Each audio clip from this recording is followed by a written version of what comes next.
여러분 안녕하십니까? 오늘 뉴포 초대석 시간에는요, 지금 아틀란타 한인교계뿐만이 아니라 전 세계적으로까지 얘기를 좀 크게 하자면 집중적인 관심의 대상이 되어 있는 교회가 하나 있습니다.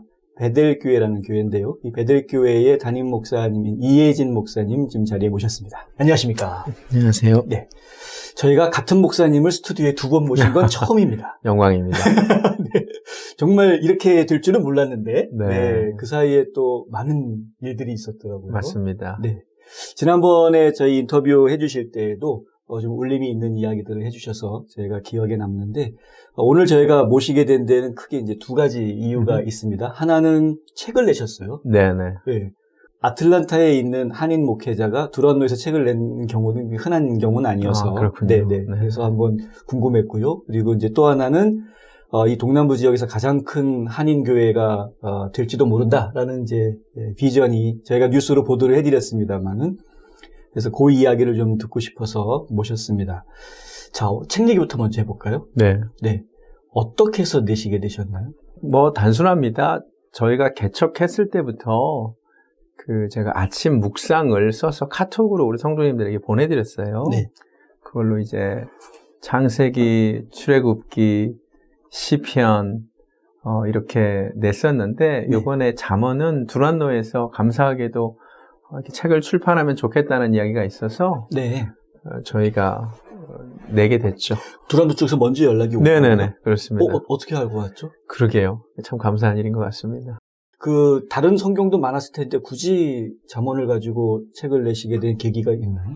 제가 새벽에 잠언을 가지고 설교를 했습니다. 네. 이제 그것을 설교 후에 제가 묵상 글로 써서 성도님들한테 보내드렸거든요. 네. 그래서 책을 내게 된 거고요. 네. 또 잠언에 또 세상을 사는 지혜가 하나님의 말씀이 담겨 있기에 도움이 될 거라고 생각해서 책을 내게 됐습니다. 네. 사실 저는 좀 부끄럽다고 생각합니다. 책을 낼 정도는 아닌데, 용기를 내게 됐어요. 누군가에게 이 책이, 울림이 되고, 또 도전이 되고, 위로가 된다면, 좋을 것 같아서. 네. 했습니다. 책의 서문이나 이제 다른 표지에 이렇게 나와 있는 것들 보니까 책을 평가해 주시는 다른 유명한 목사님들, 네. 기라성 같은 목사님들의 평가가 아주 좋게 또 평을 해 주셔서. 감사하죠. 내용이 제가 아주 기대가 되고요. 감사합니다.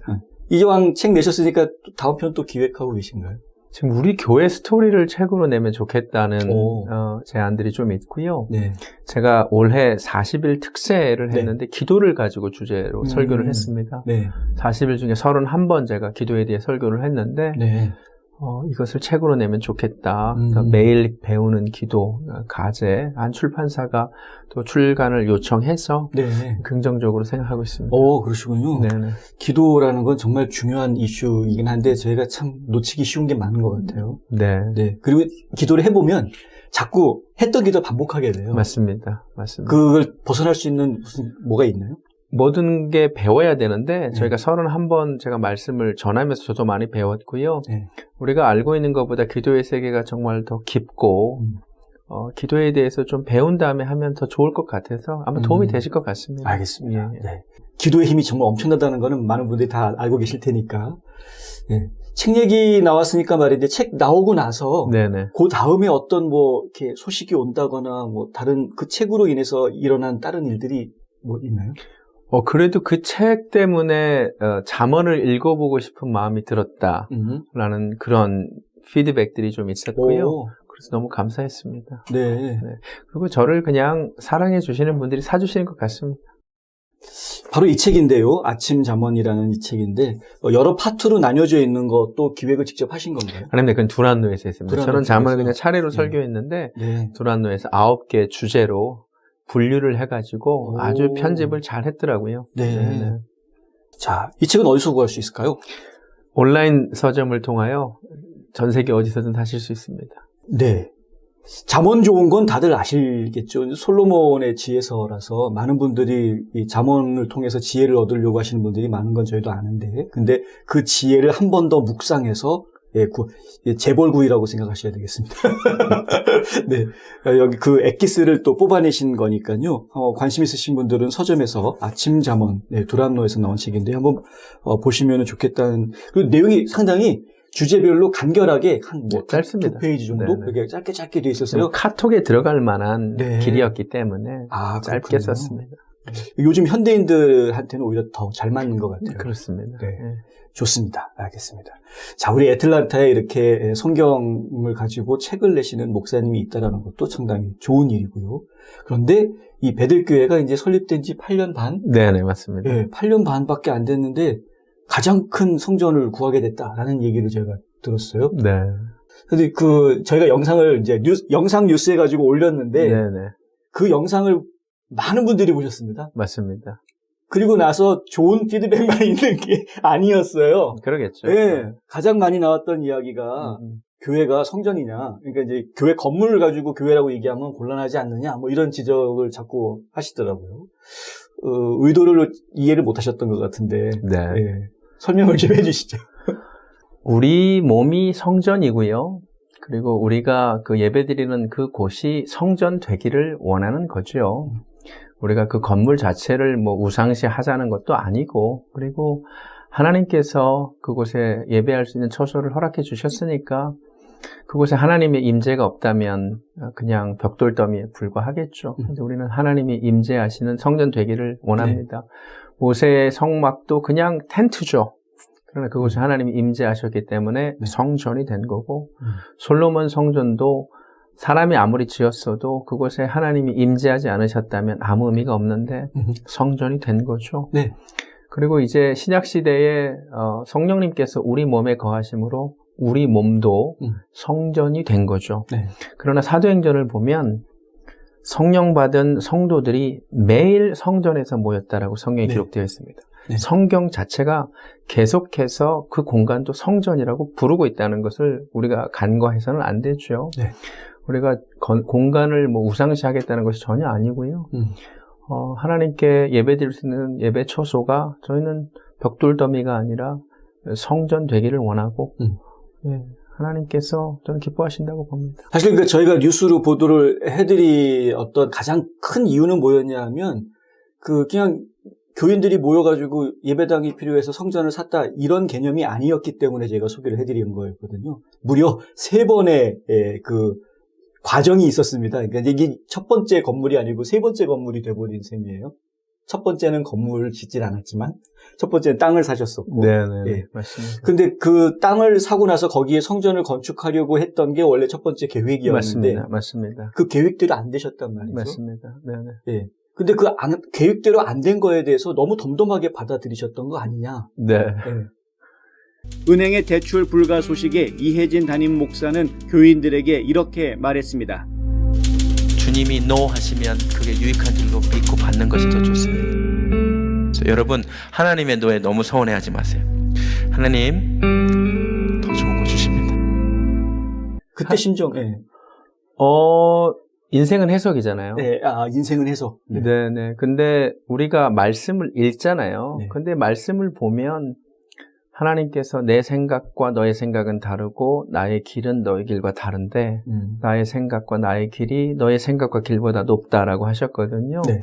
우리가 그것을 진실로 믿는다면 내 뜻대로 진행을 해봤는데 막히면 하나님께서 더 좋은 길이 있어서 그렇게 하시나 보다라고 우리가 고백하는 거잖아요. 똑같은 일이 저희 교회에 그냥 벌어진 것 뿐이에요. 저희가 예배 공간이 필요한데 땅 부지를 구매하게 되었고 성전 건축을 추진하다가 벽에 부딪힌 거죠. 네. 론이 나오지 않았고 어떻게 하겠어요. 안 되는 거는. 하나님께서 더 좋은 길을 예비하고 계시나 보다라고 우리는 믿음으로 고백한 거고 고백한 대로 그 수완이 스포츠 센터를 주셨고 우리는 또 이제 거기로 들어가나 보다 하고 있었는데 그렇죠. 또 갑자기 이제 리모델링 비용이 예상보다 많이 들어가더라고요. 그리고 또 그때도 말씀드렸지만 절반만 저희가 들어가게 되어 있는데 오른쪽 배구 업체랑 이제 주차 컨플릭트 부분이 있어서 우리는 그 배구 업체가 4년 남았는데 먼저 나가기를 기도했죠. 근데 역으로 그쪽에서 우리 보고 나가라고 자기들이 살 테니까. 아, 정말. 예, 그렇게 제안이 들어온 거예요, 작년 말에. 그래서 저희가 무슨 얘기냐? 우리는 어떻게 하란 말이냐? 네. 근데 이 이야기가 어떻게 보면 다른 공간을 찾아볼 수 있는 기회가 된 거예요. 아, 그렇네요. 지나가는 말로 제가 처음에는 거절했거든요. 너 네. 무슨 말이냐? 우리가 들어가야 되는데. 근데 저희 성도님 한 분에게 이런 제안을 들었는데 참 말도 안 되지 않느냐? 네네네. 우리는 어디 가라고? 그랬더니 그분이 지금 놀스 메트로 교회가 매각이 됐는데 아직 공사를 시작 안 한 것 같은데 한번 알아보지요. 이렇게 시작된 거죠. 또 흥미로운 건 그 제안을 했던 배구업체는 그 제안만 하고 나중에는 사겠다는 생각을 또 접고. 그래서 그 말 한마디가 그러니까 네. 참 재밌죠. 네. 그러니까 이거를 제가 이제 설교도 했어요. 하나님의 드라마라고. 네네. 주어를 혼동하면 안 된다. 이게 우리 교회가 혹은 제가 몇 년 전부터 계획해서 이렇게 온 게 아니에요. 땅을 샀다가 이 땅 팔고 스포츠센터 샀다가 스포츠센터 팔고 놀스메트로 가야지. 저희는 계획도 없었죠. 그렇죠. 우리가 믿고 고백하는 것은 이건 하나님의 드라마다. 주어가 하나님이시다. 그러니까 그때 밑에 악성 댓글 다시는 분들도 주어를 자꾸 혼동하시는 거예요. 그렇죠. 우리 교회가 뭘 한 게 아니에요. 우리는 야, 하나님께서 어떻게 한인교회에 이런 은혜를 주시는가. 진짜 제가 박수 치면서 우와 하면서 우리도 신기해하면서 가는 거지. 네. 우리는 자꾸 주어를 혼동하는 거예요. 요셉이 주어를 혼동하지 않았어요. 네. 형들에게 뭐라고 말하냐면 당신들이 나를 팔은 게 아니다. 당신들이 팔았지만 사실 그 배후엔 하나님이 계시다. 하나님이 우리 민족을 구원하시려고 나를 먼저 이집트로 보내게 하신 것이다. 네. 만약에 요셉이 주어를 혼동했다면 형들이 원망스럽죠. 그렇죠. 보디발의 아내가 밉고요. 그런데 요셉은 주어를 혼동하지 않았어요. 하나님이 하신 일이다. 그래서 저도 그 말씀 드리고 싶어요. 제가 머리가 엄청 좋아가지고 이 모든 것을 계획한 게 아닙니다. 하나님이 우리 교회를 통하여 이 시대에 이런 일을 행하시네. 너무 감사하고 이번에 그 미국 교회 관계자분도 자기들도 이 성전이 헐린다는 게 너무 마음이 아팠는데 그 개발업자에서 우리 한국 교회가 사서 너무 감사하다고 눈물을 글썽거리시더라고요. 저도 들었습니다. 자기들 기도 응답이래요. 네. 그러니까 우리의 기도 또 그분들의 기도의 응답 하나님께서 하셨다고 저희는 믿는 거죠. 그래서 주어를 혼동하지 않았으면 좋겠습니다. 주어 파악이 제일 중요합니다. 그렇죠. 주제 파악만큼이나 주어 맞습니다. 파악 중요합니다. 네, 맞습니다. 예, 저희가 보도를 해드렸던 이유도요. 그게 베들교회가 대단하다라는 그런 중심이 아니었고요. 그럼요. 지금 이 시대에도 하나님이 역사하신다라는 맞습니다. 게 저희 보도의 사실은 중심이었습니다. 그런데 그걸 좀 오해하셨던 것 같아요. 네. 어쨌든 방금 말씀드린 대로 이런 세상에서도 하나님이 역사하시는 걸 우리가 볼 수 있다는 건 굉장히 감동적이고 좋은 일인 것 같습니다. 지금 베델교회를 이렇게 짧은 시간에 이렇게 큰 교회로 성장시킬 수 있었던 거, 물론 이제 목사님 개인의 능력이라고 말씀 안 하시겠지만 주어를 파악을 잘해야 주어 파악을 잘 제가 한 게 아닙니다. 네. 네네. 네.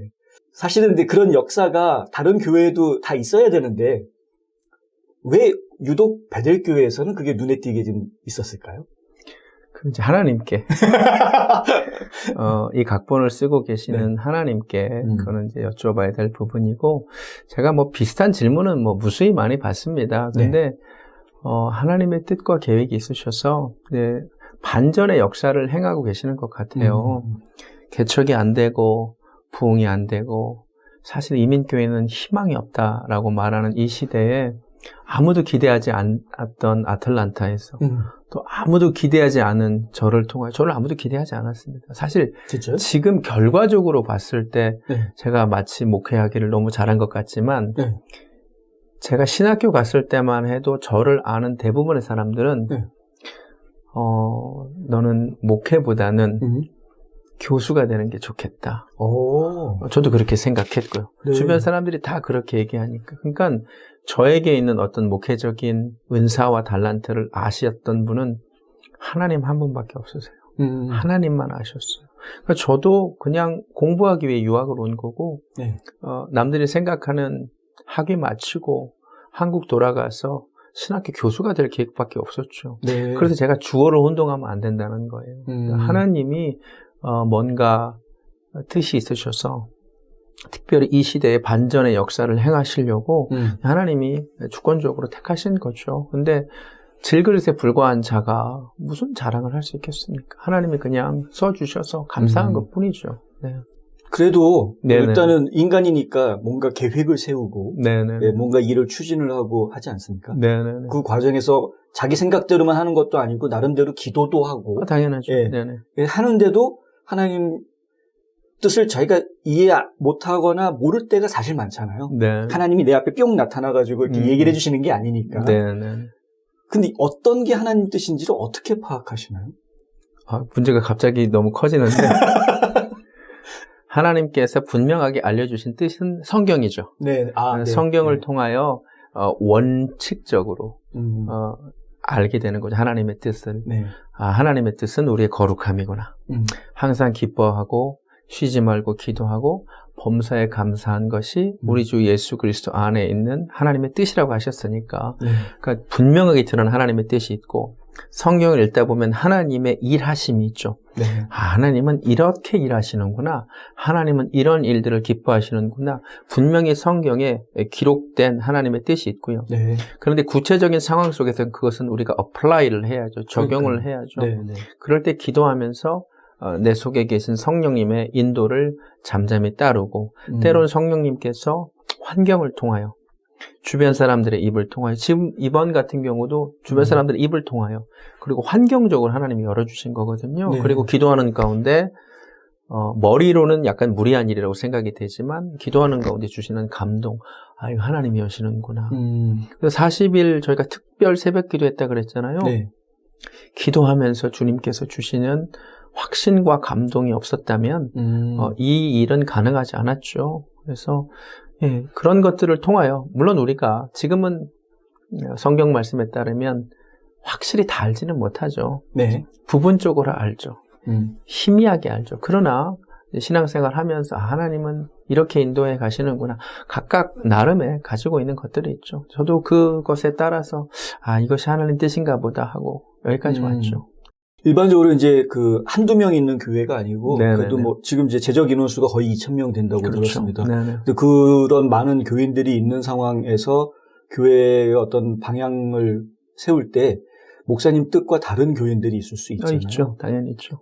그 사람들이 다 한 방향으로 갈 수 있게끔 리드해 나가는 과정에서 반대파들을 어떻게 설득을 시키시나요?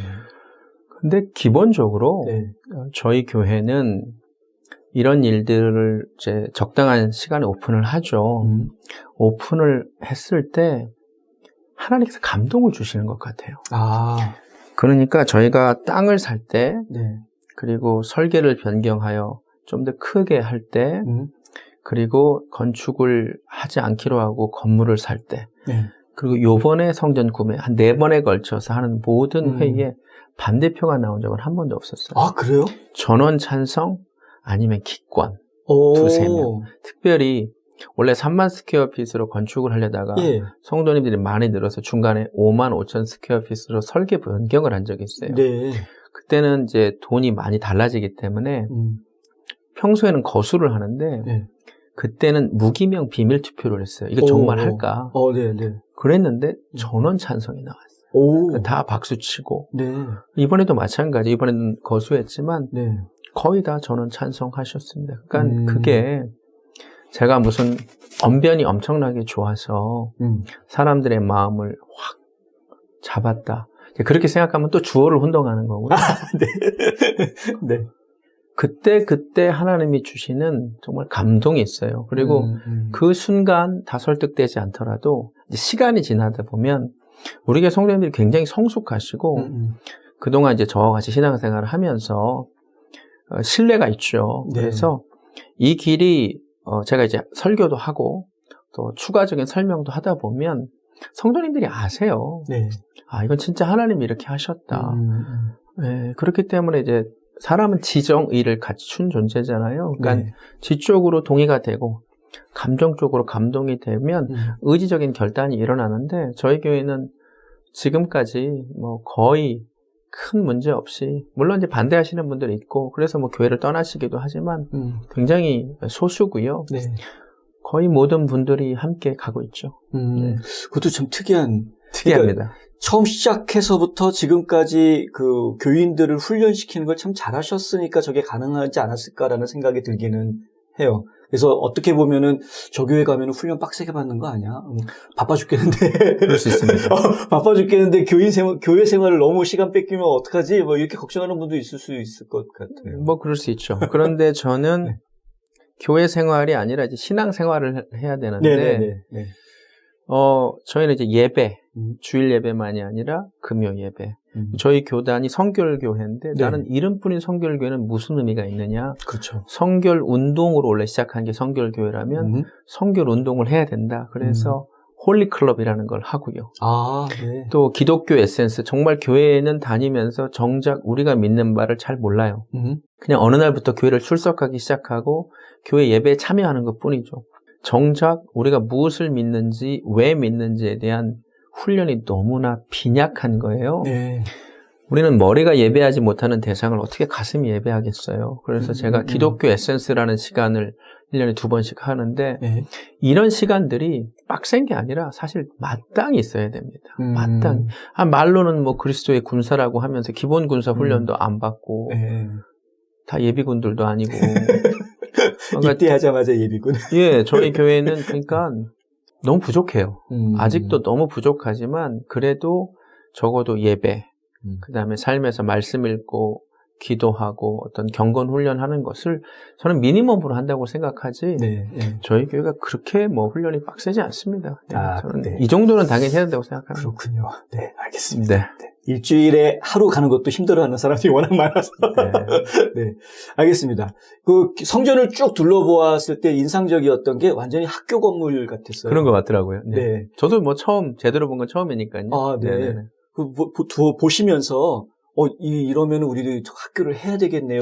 이런 예, 얘기를 예. 하셨었어요. 다들 그런 마음들이 들더라고요. 아, 네. 모든 분들에게 다 학교가 마련되어 있고 또 네. 아무래도 다음 세대에 대한 지대한 관심을 우리 모두가 가지고 있고 그래서 그렇게 해야 되지 않을까 생각하고 있습니다. 지난번에도 인터뷰할 때 저희가 그런 말씀을 드려봤는데, 그러니까 지역사회에서 특히 한인 이민 동포사회에서는 교회의 역할이 그냥 종교적인 기능만 가지고 있는 건 아닌 것 같다. 맞습니다. 네. 그래서 지금 다른 사회적인 역할도 좀 저희가 기대를 하게 될 것 같아요.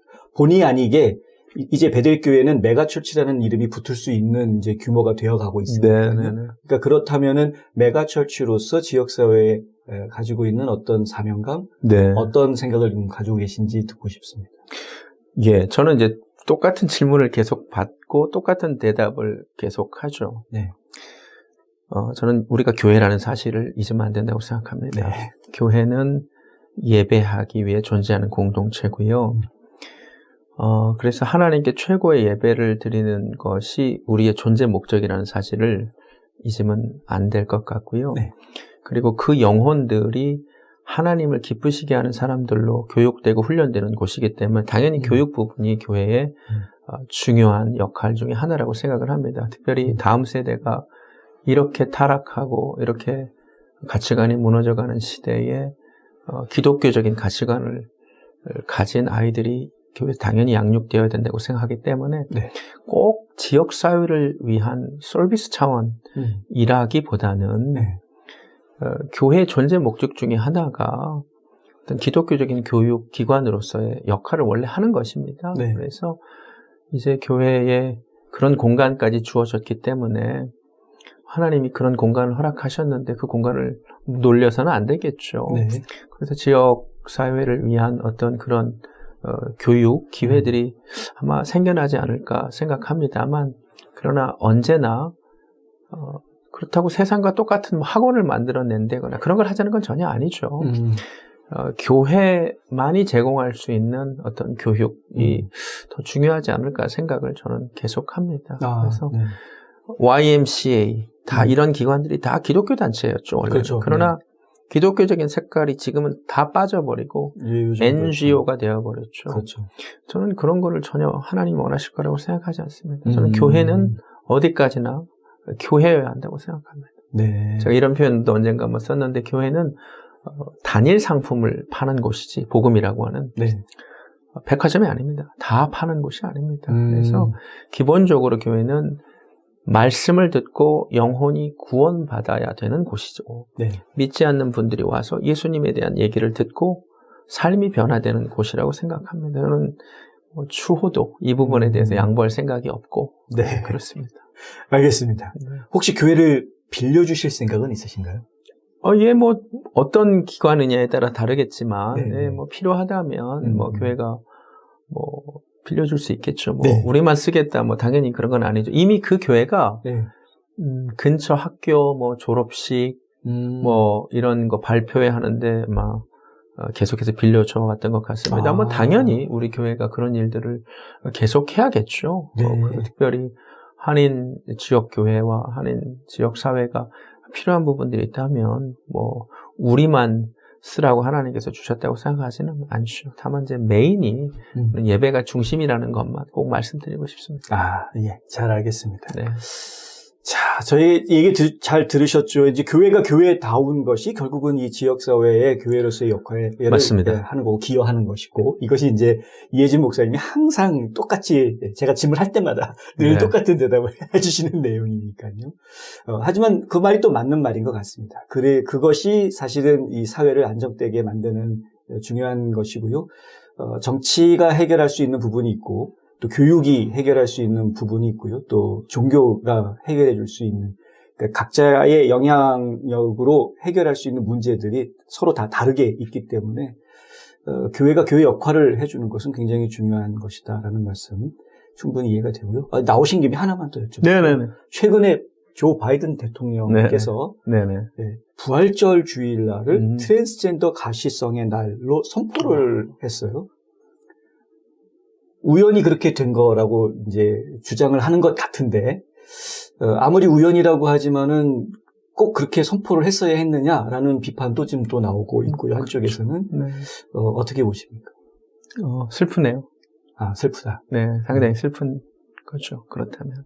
바이든 대통령은 본인이 크리스찬이라고 이야기하는 사람임에도 불구하고, 뭐 캐토릭이긴 하지만. 안타깝죠. 네. 네. 근데 이 LGBTQ 문제는 저희가 이야기를 하면 좀 첨예한 부분이 LGBTQ도 하나님의 형상을 따라 지음받은 사람 아니냐. 그들도 사랑받아야 되고 축복받아야 되는 사람들 아니냐라고 이제 이야기하거든요. 우리 모두가 다 하나님의 형상대로 지음을 받았으니까 그 자체로 축복받아야 한다는 것에 대해서 뭐 성경이 부정하지 않죠. 그러나 우리는 다 죄성을 가진 타락한 존재라는 것도 성경이 동시에 말하고 있죠.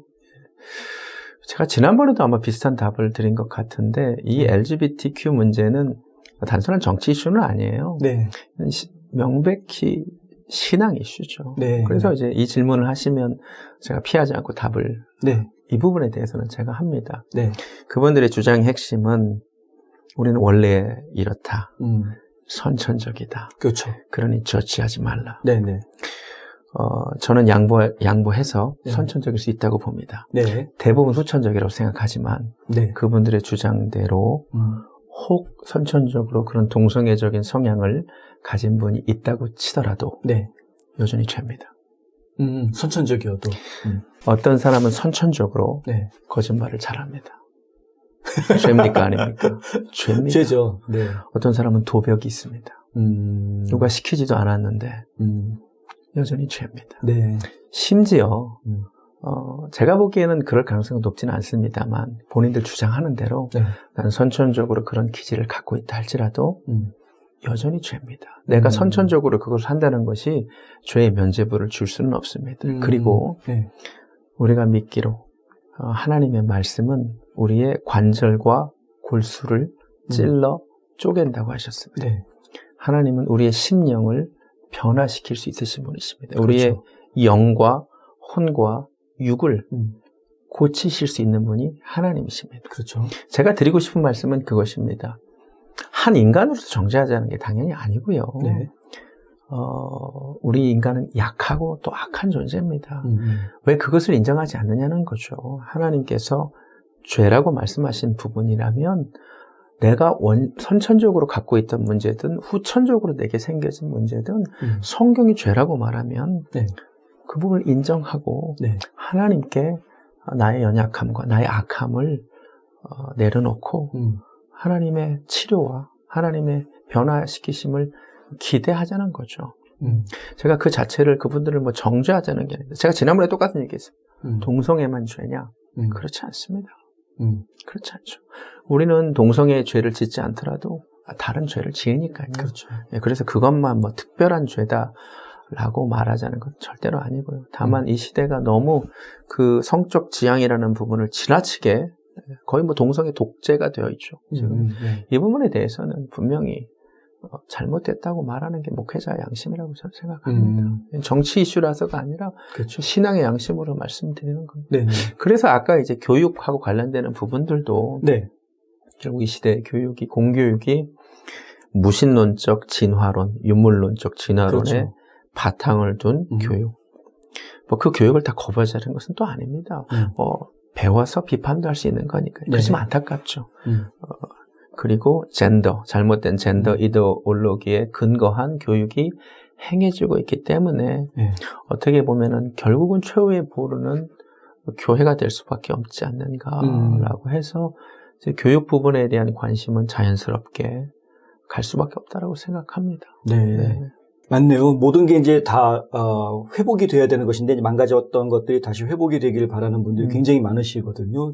특히 요즘에는. 그런데 어떤 것을 기준으로 회복을 하느냐로 이야기를 할 때 적어도 미국 사회에서는 역시 교회를 중심으로 해서 회복을 시키는 것이 그것이 옳은 방향이다. 저희도 사실 그 말에 동감하고 있고요. 네. 잘 알겠습니다.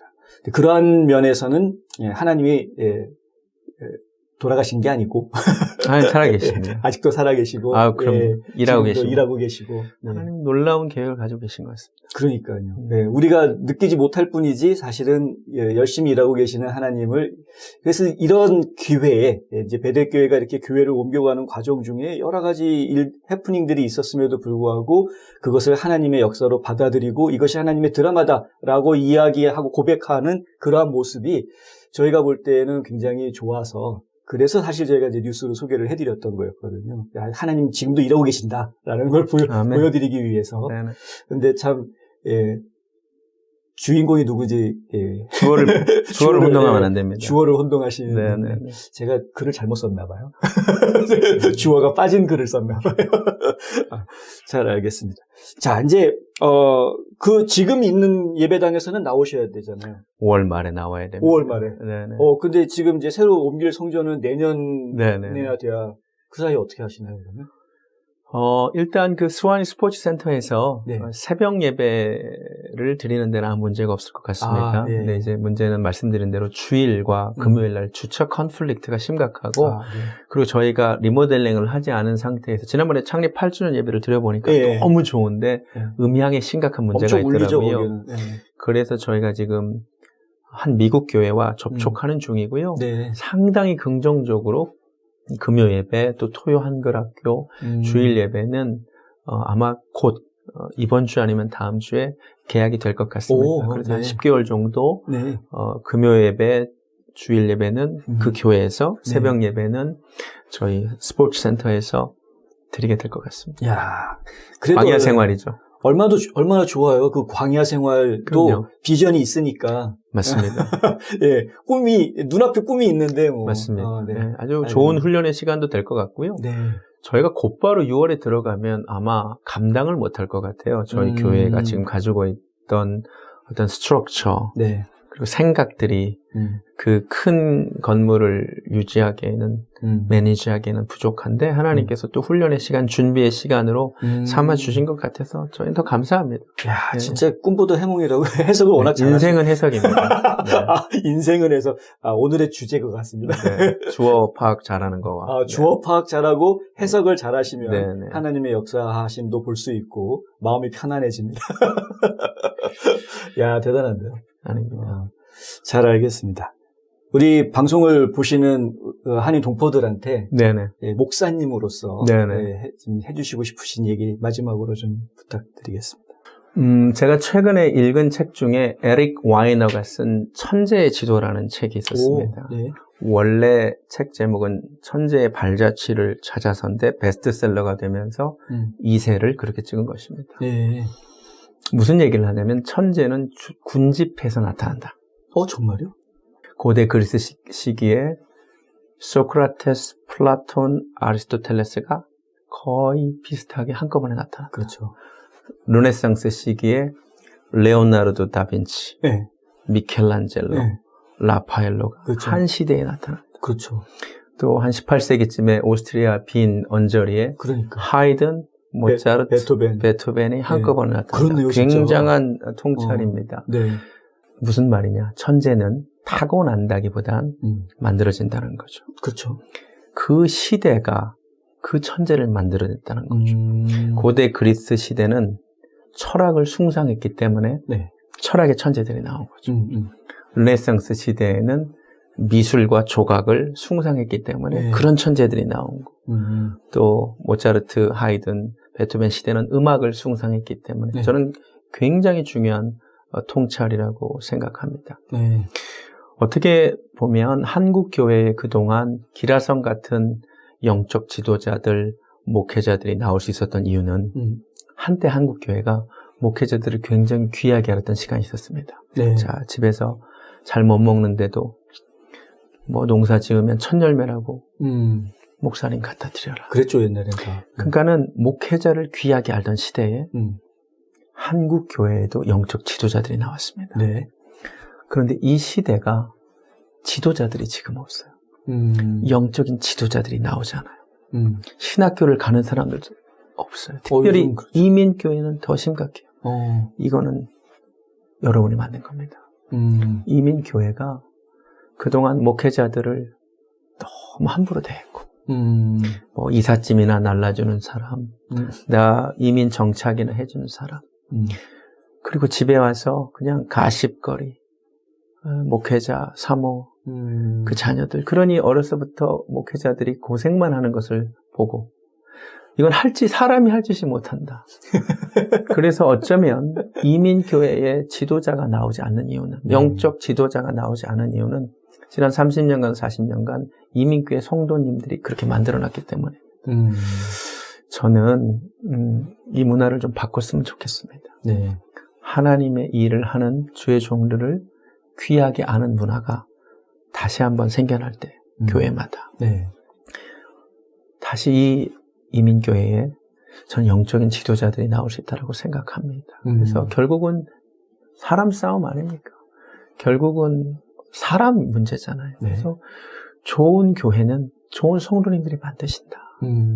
그러니까 여러분의 담임 목사님을 귀하게 알아주시고 여러분이 집에서 여러분의 교회에 대하여 좋게 얘기를 해줄 때 아이들의 마음속에 목회자에 대한 생각, 한국 교회에 대한 생각이 잘 만들어질 때 이 이민사회에, 이민교회에 저는 희망이 있다고 생각합니다. 그래서 저희 베델교회가 하는 무브먼트 중에 하나가 비판적인 말 하지 마라. 부정적인 말 하지 말라. 칭찬해라. 감사해라. 제가 우리 교회 와도 좋은 얘기만 해라. 네. 얼마 전에 야고보서 혀에 대한 설교도 했는데 혀는 작은 곳이로되 정말로 전체를 불로 태워버리고 그렇죠. 사람을 독살시키고 제가 좀 심한 표현을 썼어요. 이민교회에 방화범들 많고 독살범들 많다. 네. 여러분들이 그동안 불지른 이민교회가 얼마나 많고 독살시켜버린 목회자들이 얼마나 많느냐. 저는 굉장히 중요한 이야기를 저는 한다고 생각합니다. 우리가 만드는 것입니다. 지금부터 내 교회, 우리 목사님, 전도사님 귀하게 알아주실 때 저는 다시 이 이민교회에 영적인 지도자들이 나타나고 다시 한번 놀라운 부흥의 역사를 하나님께서 행하실 줄로 믿습니다. 감히 그거 당부드리고 싶습니다. 잘 알겠습니다. 저는 갑자기 목사님 말씀 들으면서 이거를 한인 사회로 연장선으로 확장시켜도 되겠다라는 생각이 들었는데 맞습니다. 지금 뭐 어쨌든 봉사하겠다라고 나온 여러 단체장들 칭찬해 주시고 예, 귀하게 생각해 주시면 그들의 봉사가 한인 사회 전체를 이롭게 하는 그런 결과로 나올 수 있지 않을까라는 생각이 갑자기 들었습니다. 그렇네요. 좋은 말씀 정말 감사하고요. 감사합니다. 계속해서 하나님이 일하시는 모습 보여주시기를 기도하겠습니다. 기도해 주십시오. 네, 귀한 시간 내주셔서 감사합니다. 감사합니다.